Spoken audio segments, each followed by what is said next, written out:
nakatago dyan. Mga damit daw ng anak niya. Ayaw magpahiram ng damit. Inig ng inig si Wally, oh. Damit ni tatay, wala naman. Yung mga pinaglumaan ni tatay, meron pa ba? Pinamigay ko na ho eh. Tingnan nyo, pinamigay nyo. Hindi naman lang kami pinagtira. Grabe kayo. Ang bihira naman yan. Hindi ginaw kawal eh. May mga nakasampay dyan, ah. Oo, bossing. Naka-short.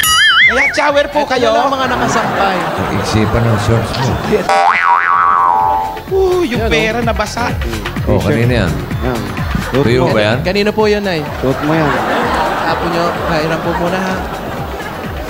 Palit ka muna. Uy, nahiya pa.